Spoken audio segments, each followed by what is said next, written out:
வணக்கம். இது உங்கள் பிக்ஷ்தானா சேனல். ஆன்மீகம், புராணங்கள், தத்துவம் மற்றும் பாரம்பரியத்தில் ஆழ்ந்த உண்மைகளை நம்ம பாரம்பரிய சிந்தனைகளோடு உங்களுக்காக கொண்டு வருகிறோம். நிச்சயமாக சப்ஸ்கிரைப் பண்ணுங்க மற்றும் பெல் ஐகானை அழுத்துங்க. உங்கள் ஆன்மீக பயணத்துக்கு இது ஒரு நல்ல தொடக்கம். வாங்க, இப்போவுதான் நம்ம வீடியோவுல குளிக்கலாம். தேரையர். தேரையர் என்ற இவரது பெயர் வெறும் காரணப் பெயர்தான். இவரது உண்மையான பெயர் ராமதேவன். இந்த விவரம் அபிதான சிந்தாமணி என்ற நூலில் காணப்படுகிறது. இவர் அகத்தியரின் தலைமை மாணவர். ராமதேவரின் வாழ்க்கையில் நடந்த ஒரு சம்பவம்தான் இவரை தேரையர் ஆகஸ்ட் மாற்றியது. அது என்னவெனில், காசியை ஆண்ட அரசன் காசிவர்மன் ஒரு முறை வேட்டைக்குச் சென்றான். வேட்டை ஆடிய களைப்பில் ஒரு குளத்தின் அருகே அயர்ந்து தூங்கிவிட்டான். அப்போது ஒரு தேரைக் குஞ்சு காத்து வழியாக அவரது மூளைக்குள் சென்று மெல்ல மெல்ல வளர்ந்து வந்தது. அதன் காரணமாக அரசன் மிகுந்த தலை வலியால் அவதிப்பட்டான். தேரை வளர வளர அவரது தலை வலியும் நாளுக்கு நாள் வளர்ந்தது. என்ன செய்வது, ஏது செய்வது என்று அரண்மனை வைத்தியர்கள் செய்வதறியாது தங்கள் கைகளை பிசைந்தனர். அவர்கள் யாராலும் என்ன நடந்தது என்பதை உணர இயலவில்லை. அப்பொழுதுதான் எல்லோருக்கும் அகத்தியரின் ஞாபகம் வந்தது. உடனே அவரை அரண்மனைக்குள் சகல மரியாதைகளுடன் அழைத்தனர். அந்த காசி அரசனும் அகத்தியரிடம் தனது தலைவலியை தீர்க்க மன்றாடினான். அகத்தியர் தனது ஞானத்தால் நடந்ததை உணர்ந்தார். உடனே அதற்கான தீர்வையும் கண்டு அறிந்தார். அரசனுக்கு கபால வெட்டு சிகிச்சை அளிக்க முற்பட்டார். அதாவது கபாலத்தை சில சிறப்பு வாய்ந்த மூலிகை மூலமாக திறந்து தேரையை எடுப்பதுதான் கபால வெட்டு சிகிச்சை. இன்றைய காலத்தில் ஓபன் ஹார்ட் சர்ஜரி என்று கேள்விப்பட்டு இருப்போம். அந்த வகையில் இது அக்காலத்தில் செய்யப்பட்ட ஓபன் பிரெயின் சர்ஜரி. அவ்வாறே அரசனுக்கு மொட்டை அடித்து மண்டை ஓட்டை மூலிகை மூலமாக இலகுவாக்கி அதனை மண்டை ஓட்டை திறந்து பார்த்தால் மூளையின் பிசு பிசிப்பில் ஒட்டி இருந்தது தேரை. ஆனால் இப்பொழுது அகத்தியர் மனதில் ஒரு கேள்வி. அது கேள்வி என்பதை விட குழப்பம் என்றுதான் சொல்ல வேண்டும். அதாவது, எப்படி இந்த தேரையை அரசனின் மூளையில் உள்ள நரம்பு மண்டலம் பாதிக்காமல் எடுப்பது என்பதுதான். ஆனால் ராமதேவனுக்கு தேரையை எடுக்கும் அந்த சூட்சுமம் புரிந்தது. ஒரு அகண்ட பாத்திரத்தில் நீர் கொண்டு வந்து தேரையின் கண்ணில் படும்படியாக அதன் அருகில் கொண்டு சென்று ஒரு சிறு குச்சியால் அந்த நீரில் சலசலப்பை ஏற்படுத்தினார். நீரின் சத்தம் கேட்ட தேரை அந்த நீரை நோக்கிப் பாய்ந்து குதித்தது. பின் சந்தான கரணை என்னும் மூலிகையைக் கொண்டு அரசனின் கபாலத்தை அகத்தியர் உட்பட அவரது சீடர்கள் அனைவரும் பக்குவமாய் மூடினார்கள். அன்று முதல் அந்த அரசனின் தலைவலி முற்றிலும் நீங்கியது. அவன் அகத்தியருக்கு நன்றி தெரிவித்தான்.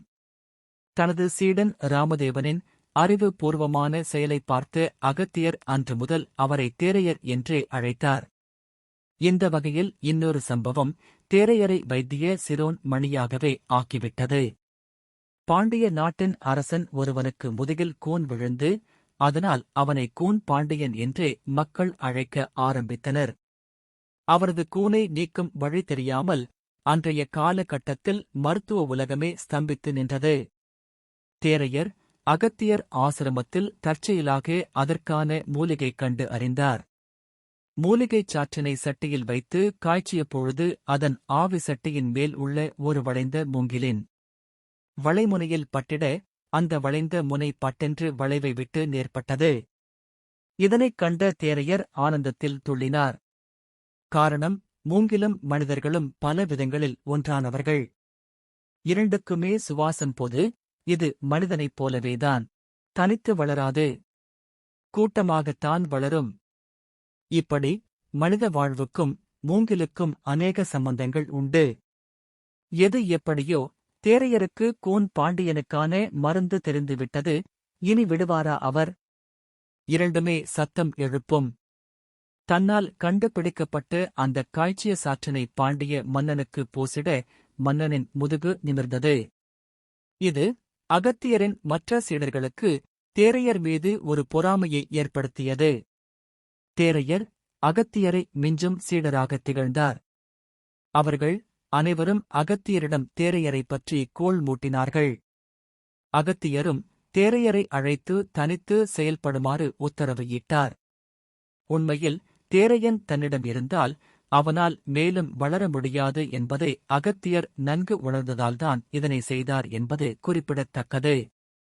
இப்படி இருக்கும் சூழ்நிலையில் அகத்தியருக்கே ஒருமுறை வயோதிகம் காரணமாக கண் பார்வை மங்கியது. அதற்கான மூலிகையை தேரையர் கண்டு அறிந்தார். ஆனால் இப்பொழுது பிரச்சனை என்ன என்றால், அந்த மூலிகையை பறிக்க முற்பட்டால் அதில் இருந்து வெளிப்படும் காற்று பட்டு பறிப்பவரின் கண்களையே அது பதம் பார்த்துவிடும். தனது கண்களை இழந்தாவது தனது குருநாதரான அகத்தியரின் கண்களை திறக்க தேரையர் முடிவு செய்தார். அதன் பொருட்டு அவர் அம்பிகையை சரண் புகுந்தார்.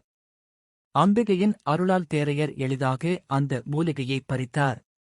பின்னர் அந்த மூலிகையின் சாற்றால் அகத்தியரின் கண்களை குணப்படுத்தினார். இதுபோல இன்னொரு முறை வயிற்று வலி வந்த ஒரு அரசனுக்கு அகத்தியர் மருந்து கொடுத்தும் குணமாகவில்லை. ஆனால் அதே மருந்தை தேரையர் கொடுத்ததும் குணம் கிட்டியது. இது அகத்தியருக்கே ஆச்சரியத்தை ஏற்படுத்தியது. தேரையர் இடமே அகத்தியர் இது பற்றி கேட்க அந்த மருந்தை வாயில் உள்ள பற்கள் மற்றும் எச்சில் படாமல் வயிற்றுக்குள் செலுத்தினால் குணம் கிட்டும் என்னும் இரகசியத்தை தேரையர் அகத்தியருக்கு விளக்கினார். இப்படியாக சிறப்புடன் வாழ்ந்த தேரையர் பிற்காலத்தில் எழுதிய படைப்புகள் பல. அவற்றில் சில பதார்த்த குண சிந்தாமணி, நீர்க்குறிநூல், நெய்க்குறிநூல், காமணி வெண்பா, மணி வெண்பா, நோயின் கரிசல், நோயின் சாரம் போன்றவை. தேரையரின் மருத்துவ குறிப்புகள் சில பழைய ஓலைச்சுவடிகளில் இருந்து.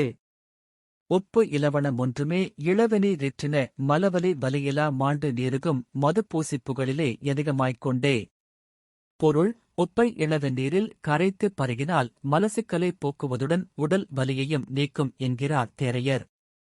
கற்பூரவள்ளி. கற்பூரவள்ளியின் கழறிலை ஏய்த்தின நற்பாலர் நோயிலா நாசமா யாகலுமே.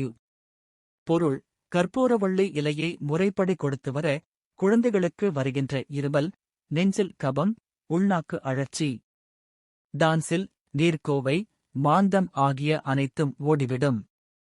பொன்னாங்கானி.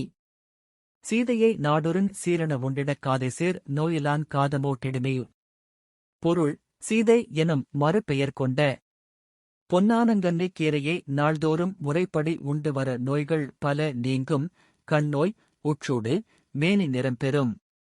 பொன் ஆம் காண் நீ இதை உண்டால் உடல் பொன் மேனியாகக் காண்பாய் என்பதே இதன் பெயரினால் விளங்கும் பொருள். வீடியோ பிடித்திருந்தால் லைக் செய்யுங்கள். நண்பர்களுடன் ஷேர் செய்யுங்கள். உங்களது எண்ணங்களை கமெண்ட் செய்து பகிருங்கள். இன்னும் பல இந்த மாதிரியான வீடியோக்கள் பார்க்க கீழே உள்ள சப்ஸ்கிரைப் பட்டனை அழுத்துங்கள். உங்கள் ஆதரவோடு மேலும் சுவாரஸ்யமான வீடியோக்கள் வர இருக்கின்றன. நன்றி. உங்கள் ஆதரவு எங்களுக்கு முக்கியம்.